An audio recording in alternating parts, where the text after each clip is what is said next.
I only wanted somewhere dry to sleep. Then I heard that hollow sound inside the wood. No apartment, no car, no family room to return to. Just a canvas duffel and $10 she had hidden inside a library card sleeve. And with that $10, she bought a condemned bamboo umbrella frame maker's shed outside Lancaster in Lancaster County, Pennsylvania. A place dropped from county trade maps in 1987. The north roof had opened to rain. Half the floor joists had gone soft. The county condemned it on October 14, 2022, with demolition scheduled for the coming spring. Inside its cracked elm-splitting block, behind a paper-thin false wall, no one had opened in decades, waited a sealed compartment holding enough to alter the course of her life. Before we continue, if stories like this mean something to you, hit subscribe and tell us in the comments where you're watching from. We love seeing how far these stories travel. Cora Reed had been yielding her whole life without knowing it. She grew up in a narrow row house west of Reading, where every dollar was assigned before it arrived. As a child, Cora learned to make herself useful before anyone asked. She folded towels, held ladders, carried groceries 2 bags at a time, and could tell from the sound of a key in the front lock whether the evening required conversation or silence. Her mother, Elaine, worked payroll at a nursing home and believed safety came from avoiding mistakes. She kept receipts in envelopes marked by month, checked every door twice, and answered difficult news by smoothing the same place on the tablecloth.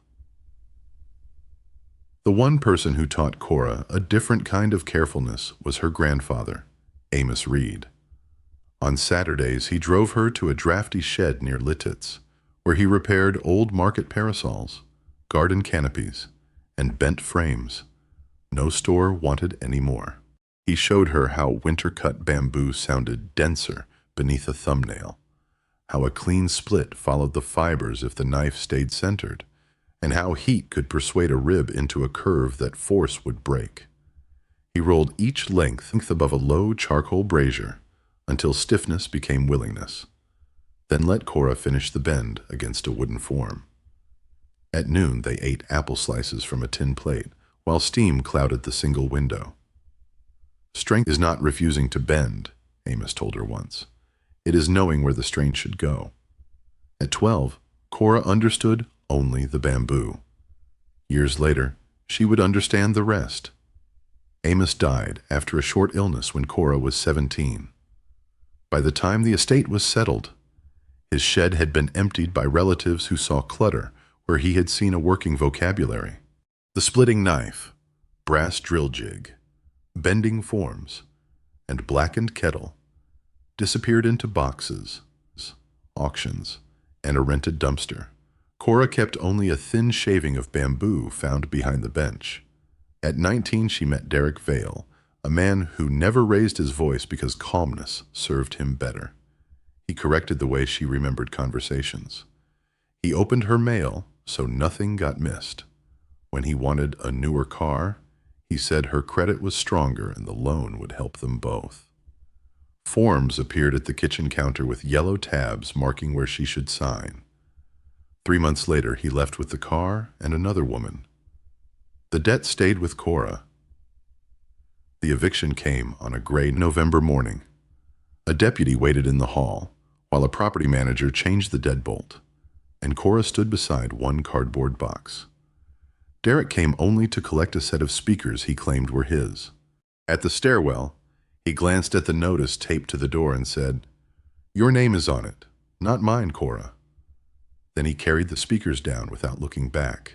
Elaine arrived 20 minutes later in her beige sedan. Through the lobby glass, Cora watched her mother read the notice, grip the steering wheel, and remain inside. She did not wave. She did not unlock the passenger door.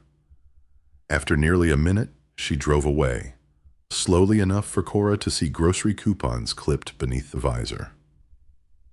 Cora left Reading with $93.40. The first week, she slept upright in a booth at the Philadelphia bus terminal until security began waking her before dawn. By Harrisburg, she had $61 and slept 2 nights in the far corner of a 24-hour laundromat, her duffel looped around one ankle. A church basement gave her 3 suppers. A shelter near Lancaster gave her 4 nights, but no promise of a 5th. She learned which library opened earliest, which station had warm vents, and which supermarket discounted bread after 8. $40 became 28, then 17. She spent 6 on a bus, 1 on oatmeal, and kept the last 10 folded inside the plastic sleeve behind her library card.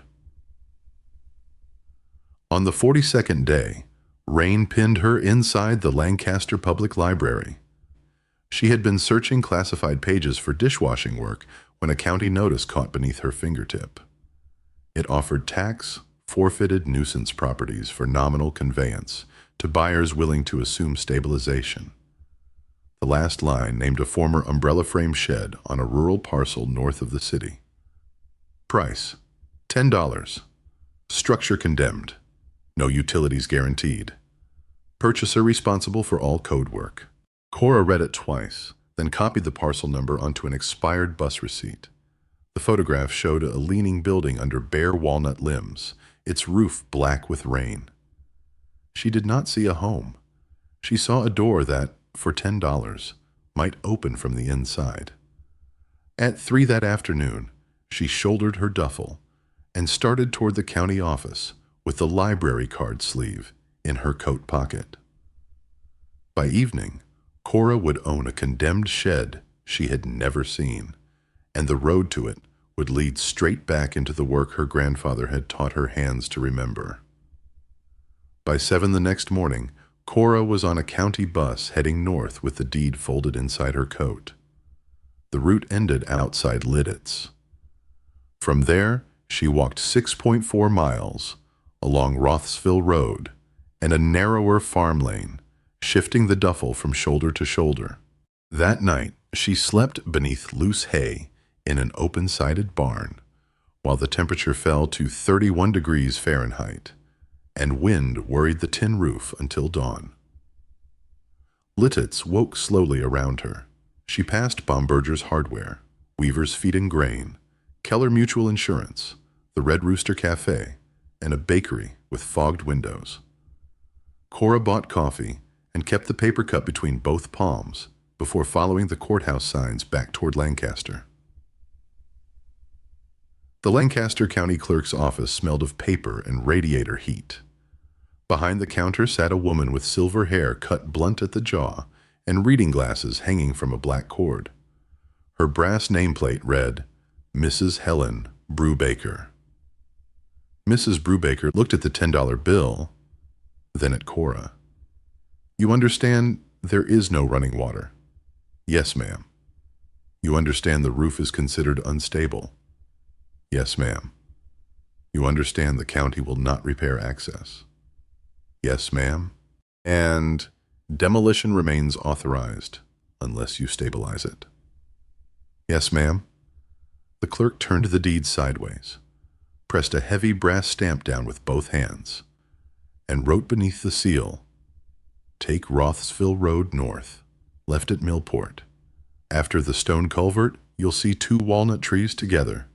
The lane is opposite them, half a mile in. Cora reached for the paper. Mrs. Brubaker did not release it. Reed, she said. Your grandfather was Amos Reed? Cora waited. Yes, he used to come in here. Old maps, trade permits, property transfers, anything that told him where the little shops had gone. She looked again at the deed. He asked about this parcel more than once. When? Late 80s, early 90s. He said the man there could split bamboo finer than anyone he had seen. Mrs. Brubaker finally gave her the deed. Your grandfather never bought it. I always wondered why. Cora folded the paper along the clerk's crease. So did he. Outside, the day had turned clear and sharp. Rothsville Road narrowed between winter fields. Near Millport, an older man in green coveralls stood beside a mailbox while a black and white farm dog trotted into the ditch to inspect Cora. "You headed to the old umbrella place?" "I think so." He glanced at the duffel. "Lane's muddy." "Thank you." The dog followed her 20 yards before the man whistled. Beyond the stone culvert stood 2 immense black walnut trees, their bare branches crossing above the road. The lane opposite them was little more than 2 wheel ruts filled with brown water. Half a mile in, the shed appeared. It was perhaps 26 feet long and 18 wide, chestnut boards over a fieldstone base. The eastern wall leaned outward. Cedar shingles had peeled from the north roof, exposing dark sheathing. A short brick chimney rose crookedly above the ridge. Over the double doors hung a weathered sign, Reed and Werner, umbrella frames. Cora stopped. Her own surname had survived longer on the building than it had on anything her family kept. One door opened only after she lifted it over the swollen sill. Damp linseed oil met her first, then the green, sour smell of old bamboo. Her boot crushed a broken rib, curved and split at the tip. Light from a cracked south window showed the front workroom. A bench ran along one wall. Rust had sealed a splitting knife to its wooden rest. A hand drill lay beneath gray webs. Bundles of bamboo strips had fallen from overhead racks and dried into warped yellow arcs across the floor. In the back room she found a small cast-iron stove, its door hanging low, connected to the chimney by rusted pipe. Beside it stood a broad elm-splitting block, waist-high and scarred by thousands of knife strikes. Cora put her palm on its top. The wood was cold enough to sting. For a second she could smell her grandfather's charcoal brazier. Not memory exactly, something nearer to muscle. She withdrew her hand. The well outside gave water after 11 hard strokes of the pump, first brown, then cloudy. Behind sumac she found the outhouse tilted but upright. The wall switch did nothing. By 4, cold began settling through the floorboards. Cora cleared a rectangle near the stove with a broom made from twigs and wire. She spread cardboard beneath the thin shelter blanket and kept her coat on. Dinner was half a roll saved from the cafe and water warmed in a dented tin cup over 3 votive candles. Darkness changed the shed. The rafters disappeared, then the bench, then the doorway. Wind entered somewhere above her with a narrow whistle. Something scratched once inside the wall. Cora listened until she could separate each sound, roof timber shifting, bamboo ticking against bamboo, water dripping into the bucket beneath the open roof. Near midnight, moonlight reached through the broken window and crossed the elm-splitting block. It stood alone in the pale rectangle, heavy and patient, its surface cut by generations of blows. Cora watched it until her eyes closed. The strongest shelter did not come from resisting the storm, but from sharing its force through many flexible connections. The first 3 days were given to necessities. Cora learned that the hand pump worked best if she poured half a cup of water into the leather seal before beginning. She learned which board outside the back room groaned under her left heel and which one sank almost half an inch near the wall. She righted the outhouse door with 2 stones beneath its lower hinge, scrubbed the seat with boiled water, and marked a rotten patch of flooring with chalk, so she would not step through it in the dark.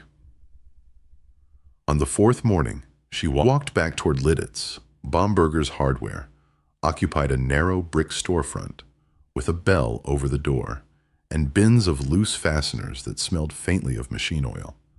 The owner, Martin Seltzer, had 1 white eyebrow and 1 brown one, which made his face seem permanently divided between doubt and amusement. He listened while Cora explained the roof, the chimney, and the county deadline. "How much money have you got?" She hesitated. "None I can spend." Martin rubbed the white eyebrow with 1 thumb. "I can open you 30 days. I do not know if I can pay in 30 days. Then you'll pay in 60. He wrote Cora Reed on a manila card and pushed it beneath the counterglass. Before she left, he handed her a thick paperback with a faded orange cover. Home Repair for Rural Buildings, 1974 edition. Free, he said. Nobody's bought that thing since Reagan. Her first account came to less than she feared. A wire chimney brush for $8.75, 50 feet of braided rope for $6.40, work gloves for $3.25, stove cement for $4.10, and a galvanized bucket for $5.60. Martin added 2 used masonry scrapers and did not write them down. The chimney took most of that afternoon and nearly all the next. Cora removed the rusted stovepipe first, carrying it outside so the black flakes would not spread across the room. She tied the round wire brush to the rope, climbed to the roof from the lower southern side, and fed it down the flue until it stopped against hardened creosote. She pulled. Nothing. She braced one boot against the chimney base and worked the rope in short strokes. The brush came up glazed with black tar. On the second pass, dry scale loosened. On the third, chunks struck the bucket she had placed beneath the opening with the sound of small stones. For 6 hours she raised and dropped the brush. Near sunset, she could see a dim circle of daylight through the flue. The following morning she scraped the smoke shelf, swept out 2 full buckets of soot, and sealed a thumb-wide gap around the stove collar with furnace cement. Her hands smelled of creosote, even after she washed them twice at the pump. She waited until afternoon before making a test fire.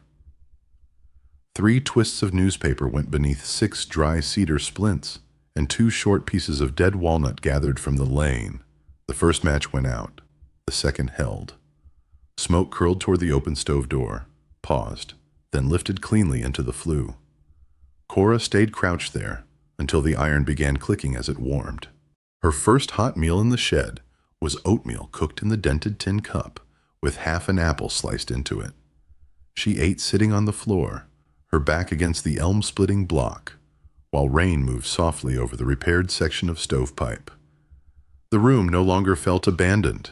It felt unfinished. That afternoon she began sorting the workroom. She kept only what still carried evidence of purpose. There was a long bamboo splitting knife with a chipped horn handle. A brass drilling jig held 32 evenly spaced guide marks around its rim. 2 maple bending forms were blackened along their edges from years over heat. A wooden runner gauge lay beneath a bench drawer, its sliding channel polished by repeated use. She found a bundle of slender ribs tied with linen tape, each one shaved thinner toward the tip. Near the rear wall stood a foot-powered drill with a leather belt hardened almost to wood. Above it hung 3 curved iron templates, their arcs different by less than an inch. Then there was the splitting block. Cora had worked around it for days because it was too heavy to move. Now she swept the dirt from its base. The block was elm, nearly 3 feet high and broad enough that she could barely reach around it. The top had been cut into thousands of crossing scars, but the lower trunk remained strangely smooth beneath the grime. She struck it once with the wooden handle of a scraper. A dense knock answered. She moved 6 inches clockwise and struck again. Another dense knock. At the rear, just below knee height, the sound changed. Hollow. Cora stopped. She knocked again. Hollow. She pressed both palms against the trunk and tried to rock it. The block barely shifted. Whatever made the empty sound was not decay wide enough to weaken the whole core. She fetched the manual, though she already knew it could not help. For nearly an hour, she cleaned the spark line with a dry brush. Under a seam of hardened linseed oil, she found a circle no wider than a dinner plate, cut so precisely into the elm grain that dirt had hidden the edge, a cedar disc. Someone had stained its face to match the surrounding wood. Cora ran a fingernail around it until she found a notch no deeper than a match head. She inserted the thin end of a putty knife and moved it gently. The disc did not come free. She stopped rather than pry. From the bench she brought the old splitting knife, cleaned its narrow spine, wrapped the handle in cloth, and used the blunt tip only to clear wax from the seam. After 20 minutes, the circle loosened enough to turn. Behind it was another surface. Not elm. A sheet of wood scarcely 1/8 of an inch thick had been fitted inside the hollow core as a false wall. Cora sat back on her heels. The second panel was held by 2 square brass pins. She removed them with pliers, placing each carefully on the floor. The panel came forward. Cold, dry air escaped. Inside the block were 3 oilcloth packages stacked vertically around a narrow tin box. Cora did not reach in immediately. She made tea first. The kettle trembled faintly on the stove while she sat facing the opening. By the time the water boiled, daylight was fading from the south window. Only then did she begin. The first package was tied with waxed linen cord. Inside lay 4 tools wrapped separately in wool: a fine splitting knife with an ebony handle, a narrow hand reamer, a brass pin drill, and a small scraper curved like a thumbnail. The second contained dry bamboo lengths, each labeled in pencil, with year and cutting month. One bundle read, "Winter, 1961." Another read, "Jan, 1964, North Grove." The third package was heavier. Inside lay an ebony umbrella handle inlaid with pale horn, smooth despite its age, and a folded sheet of drafting linen covered with arcs, hinge points, and handwritten measurements. Across the top someone had written, "Load distribution, 32 rib storm frame." The drawing showed force moving outward through the ribs instead of concentrating at the crown. Small arrows divided the pressure again and again through flexible joints. Cora touched none of the lines. She unfolded only enough to see the whole design, then weighted the corners with 4 washers. Last came the tin box. Its latch had been wrapped twice with cloth tape that broke apart when she touched it. Inside were envelopes of currency, rolls of coins, and a small velvet pouch. Cora counted on the cleanest section of the workbench. She counted once, then again. The paper money came first, separated by denomination and bound with brittle paper bands. The coins were mostly older pieces: Morgan silver dollars, Walking Liberty half-dollars, Mercury dimes, and Indian head cents, packed into narrow paper tubes. When everything was converted by the values written on the old inventory slips, the cash totaled exactly $41,500. Cora wrote the number on the back of a grocery receipt. Then she crossed it out and counted again. $41,500. The velvet pouch contained no money. Inside was a worn military medal suspended from a faded ribbon. The reverse carried a name and the year 1944. Beneath it lay a sealed envelope. Cora did not appear on the front. Neither did Amos. It simply read, "For the one who finds this." Cora held the envelope near the stove. The paper had yellowed at every edge. She could feel several folded pages within it, thicker than a note and lighter than a photograph. She put it down. Outside, the rain had stopped. She carried her coat through the back door and walked past the pump to the drainage creek at the end of the parcel. Night had turned the water nearly black. Bare walnut branches moved against the clouds, and somewhere upstream a loose branch knocked slowly against stone. Cora sat on the bank with her hands tucked beneath her arms. $41,500 remained inside the shed. So did the letter. For the first time since leaving Reading, she did not calculate the cost of breakfast, a bus fare, or another night indoors. She watched water separate around a half-submerged stone, divide into several narrow currents, and join again on the other side. She stayed there until the cold reached through her coat. The strongest shelter did not come from resisting the storm, but from sharing its force through many flexible connections. Morning came pale and windless. Cora made coffee, fed 2 pieces of walnut into the stove, and placed the envelope on the workbench. The handwriting bothered her before she understood why. The capital R leaned forward. The lower loops were narrow and exact. She had seen those same shapes on her grandfather's tool labels, on birthday cards, and once on a note he had tucked into her school lunch. She broke the seal with the curved scraper from the oilcloth bundle. "My dear one, whoever you are, if you have opened this, then the elm block has outlasted me, and perhaps the building has as well. My name is Elias Werner. In February of 1986, Dr. Samuel Keene at Lancaster General told me that the cancer in my lungs had spread beyond anything surgery could repair. He was a careful man. He did not promise me time he could not give. There are things I should set down before my hands lose steadiness. My grandfather, Matthias Werner, came to Lancaster County in 1879 and worked first as a wheelwright near Mannheim. His daughter Anna learned splitting and fine bending beside him. In 1901, she married Joseph Reed of Leititz, and their daughter Cora Reed Werner was born in 1903. Clara's son Henry carried the trade through the Depression, and Henry taught both me and his nephew, Amos Reed, when we were boys. 4 generations worked under this roof, though not always under the same name. We closed the trade on September 18, 1954. By then, factory steel frames cost less than we could charge for handwork. The form stayed on the wall. The bamboo stayed overhead. For more than 30 years, this room has been mostly silent. My younger brother Thomas did not come home from the Second World War.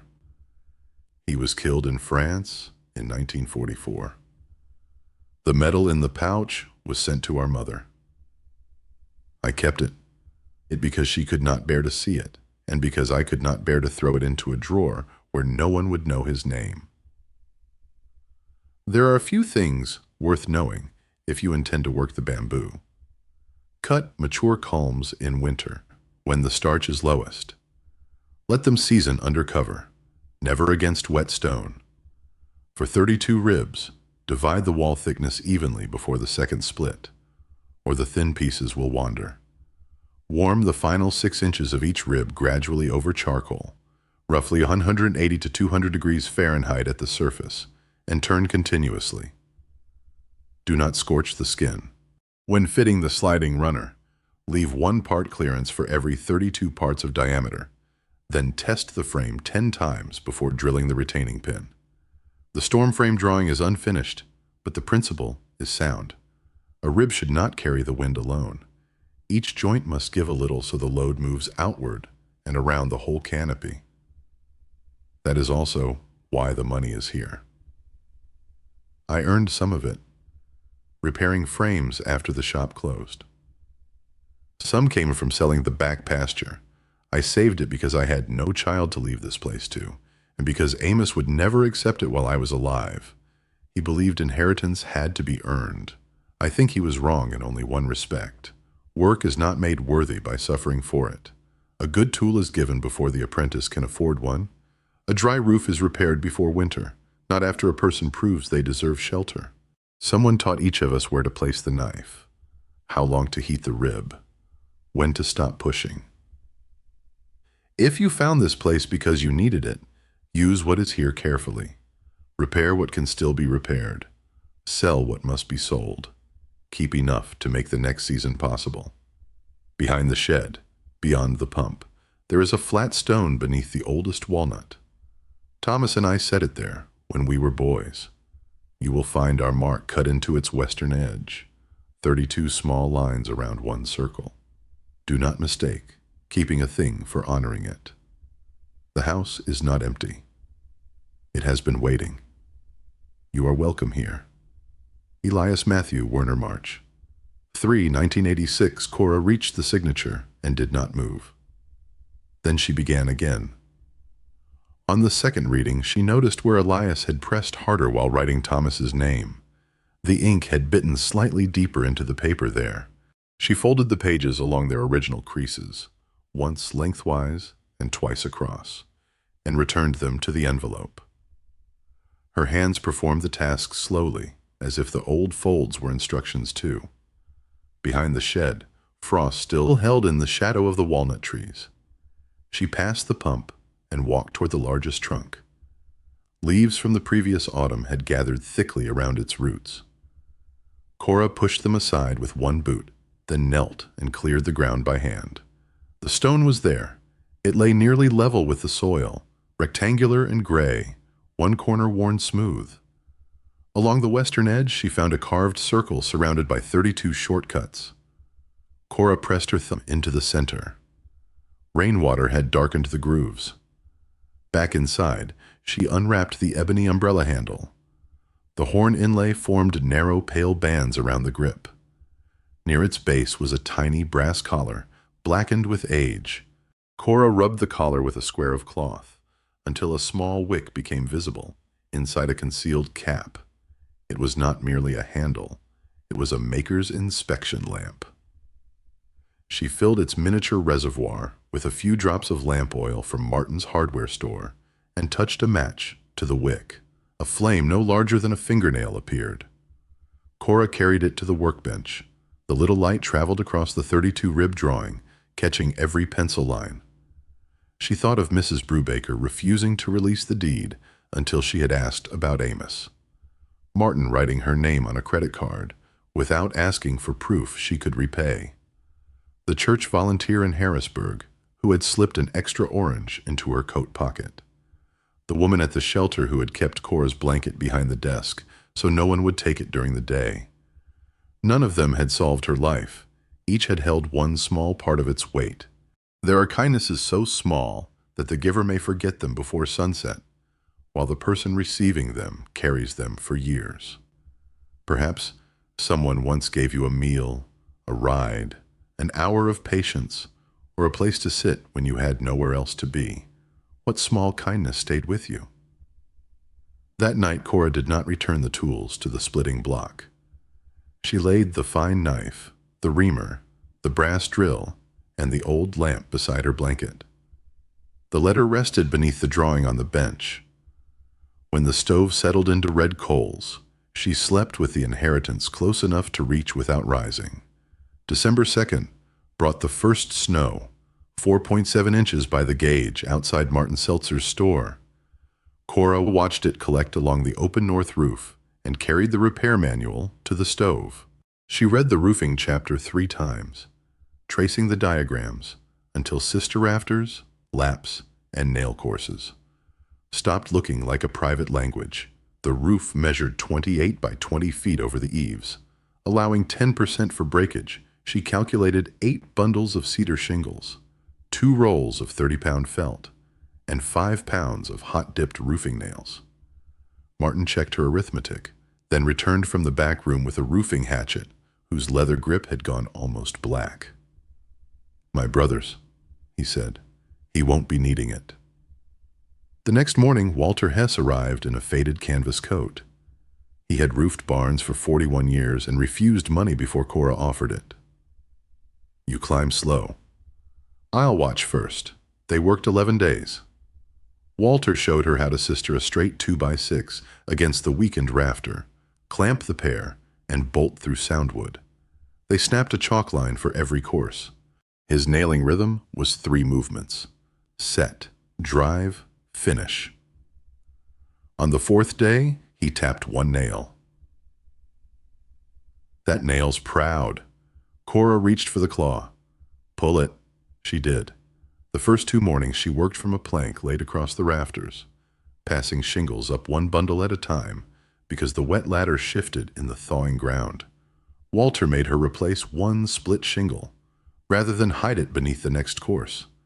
"Water always finds the shortcut," he said. By the 9th day, her left thumb had a purple crescent under the nail, and she no longer looked down each time the roof creaked. By mid-December, the ridge cap was closed. That night, Cora sat beneath the repaired slope and listened to rain pass overhead without entering. January turned the bricks white at their edges. Several chimney bricks had spalled deeply enough that their fired faces broke beneath Cora's thumb, and old mortar powdered from the joints. She removed only what had failed, numbering loose bricks in pencil. Martin helped her mix 3 parts wash sand to 1 part hydraulic lime, with a separate fire clay mix for the hottest interior joints. Cora worked in temperatures in the 20s for 3 weeks.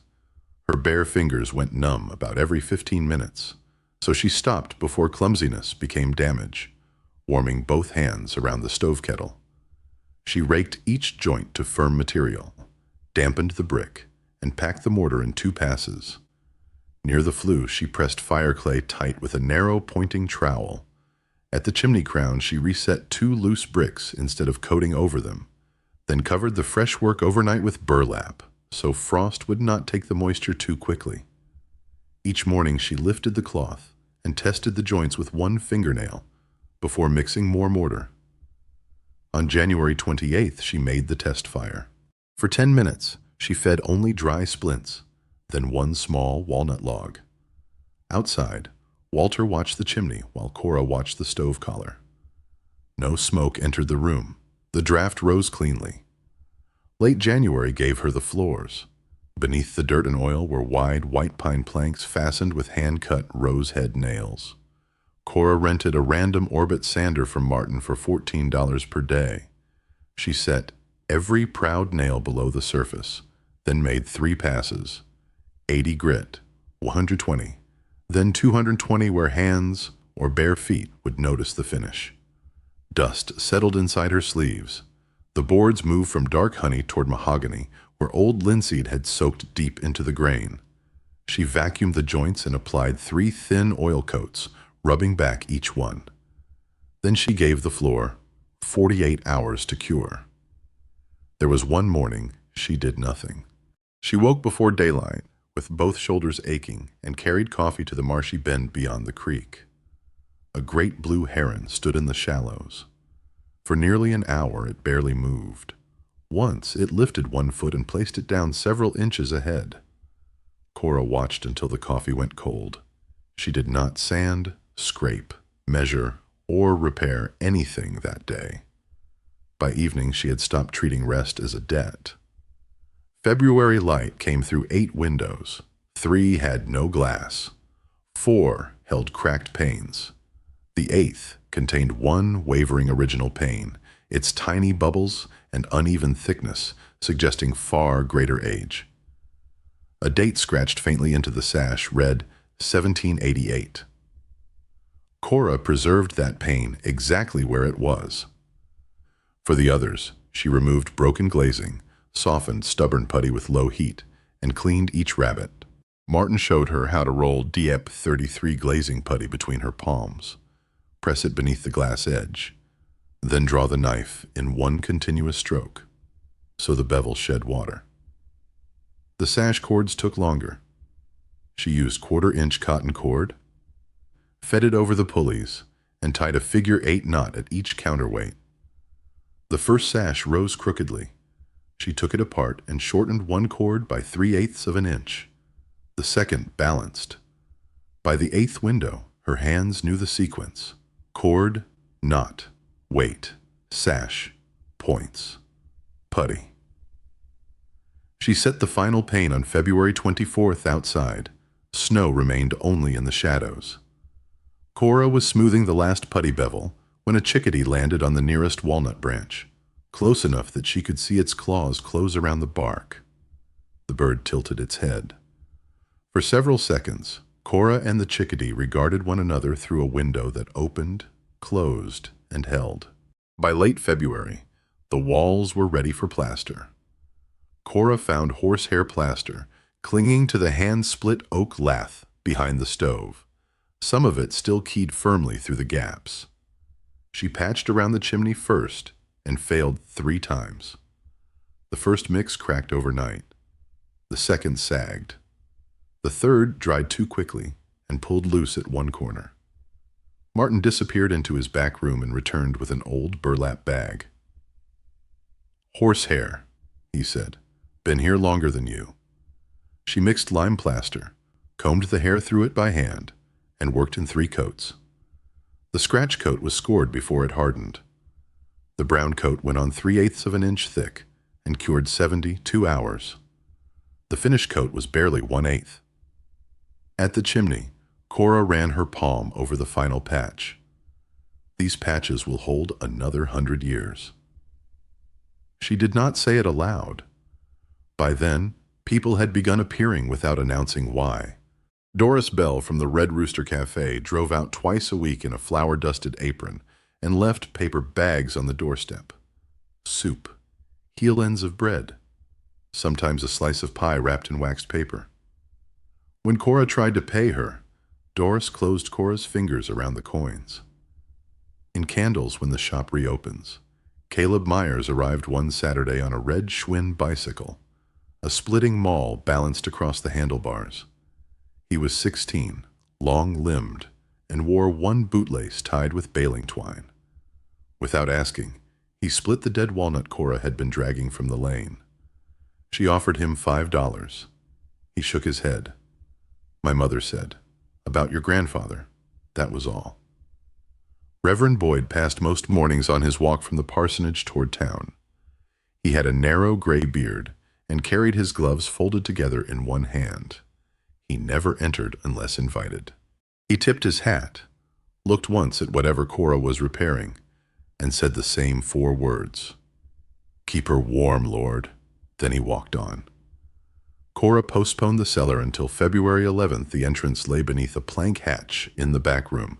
7 granite steps descended to a fieldstone floor, 12 feet by 15, cold enough that her breath showed after the door closed above her. At the center rested a dressed granite slab, too square and deliberate to be ordinary flooring. The same 32-line craft mark from the walnut stone had been cut into its face. Cora brushed the dust away. She did not lift it. Under the 3rd step, her fingers found a small oak box wedged into the masonry. Inside lay a brass key, dark with age, its bow shaped like a miniature umbrella frame opening around a central runner. Beneath the key was a tintype. The photograph showed a young woman standing outside the same shed in summer, one hand resting on a splitting knife. The roofline behind her was straight then. Walnut leaves filled the sky. The woman's mouth, brow, and slight asymmetry of the eyes were so familiar that Cora turned the picture toward the cellar light twice. On the back, written in ink, Cora Werner, daughter of Henry Werner, age 25, summer of 1903. Cora carried the key upstairs. She set it on the mantel beside the inspection lamp. She did not know what it opened. March loosened the ground. Snow retreated first from the southern wall, then from the lane. The creek grew loud with meltwater. By April, soft green catkins hung from the walnut branches, and the repaired windows stayed open through the middle of the day. Cora did not begin a full umbrella frame that spring. Instead, she took 1 silver coin from the cash, exchanged it for materials, and practiced on short lengths of bamboo. She split quarters into eighths, eighths into 16ths, and stopped whenever the grain began to wander. She learned how much heat softened a rib, and how little pressure was needed once the fibers were ready. The house was patient. So was she. 2 winters later, in December of 2024, Cora completed her first full frame. She began before daylight on a morning cold enough to frost the inside corner of the north window. 32 bamboo ribs lay across the workbench, matched by weight and taper. She warmed each final curve over charcoal, turning continuously until the fibers relaxed without scorching. The runner moved along its shaft without catching. When she opened the frame, the ribs rose together and formed a shallow dome.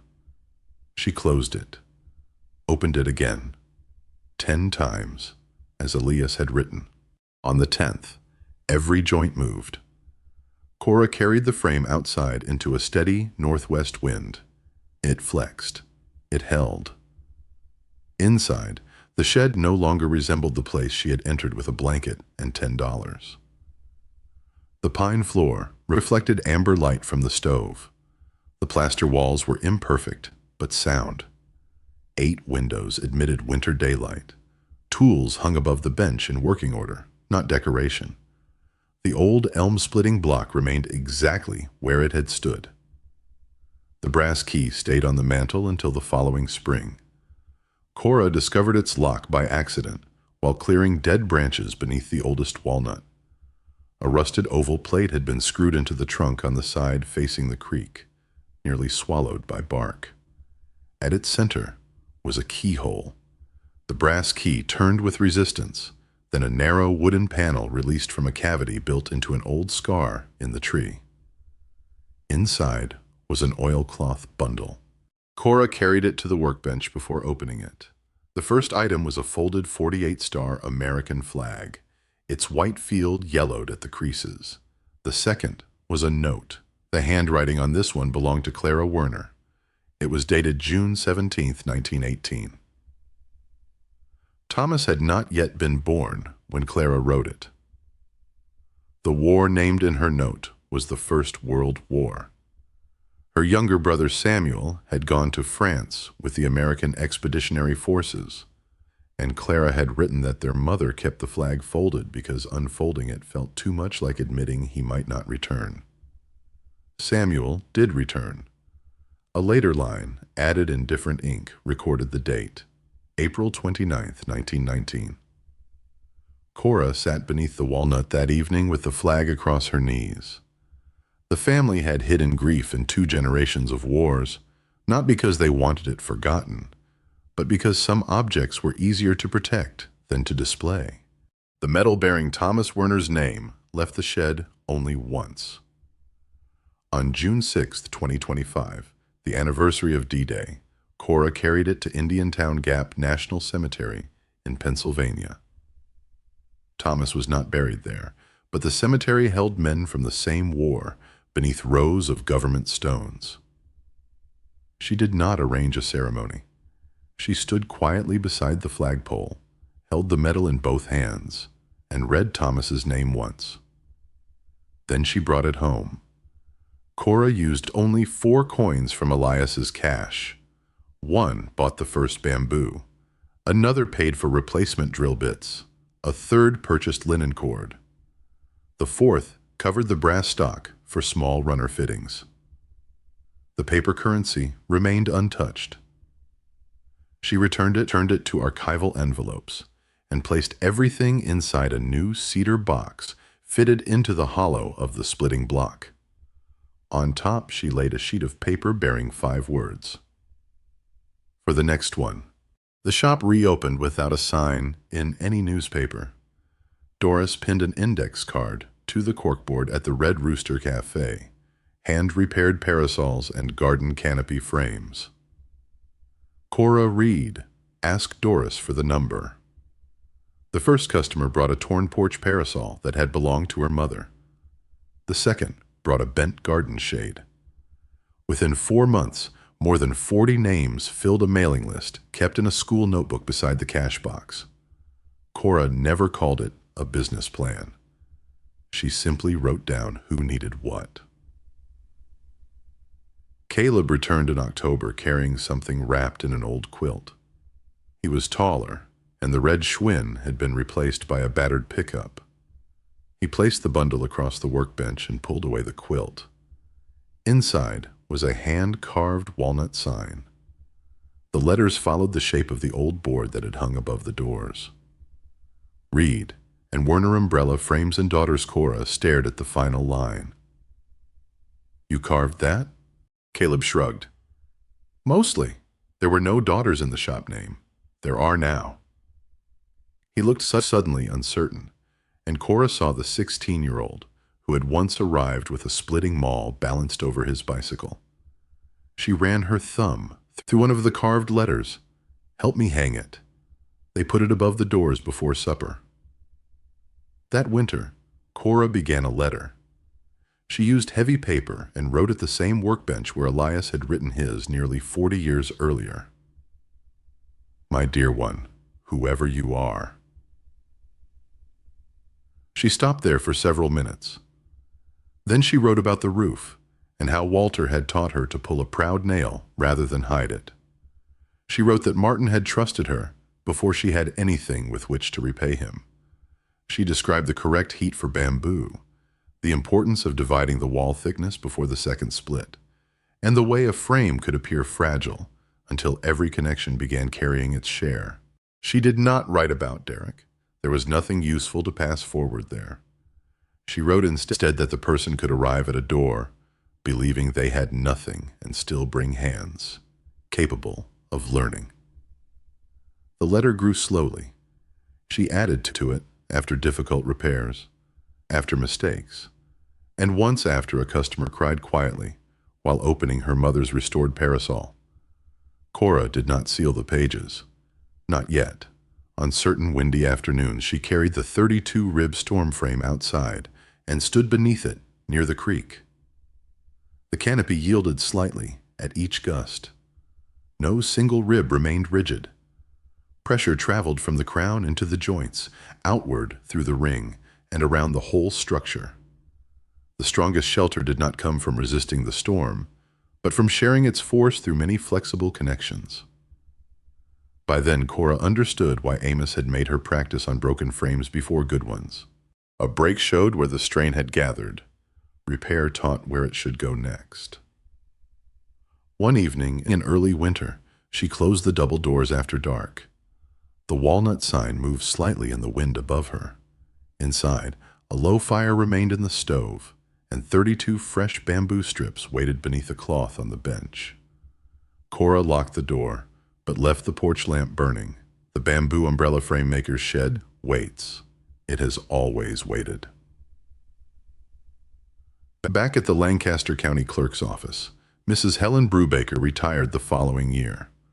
On her final afternoon, she emptied the bottom drawer of her desk. Beneath old parcel maps, rubber bands, and a dried stamp pad lay a $10 bill, flattened inside a clear sleeve. She had never deposited it. Across one corner in small pencil, she had written, "Cora Reed, Deed Day."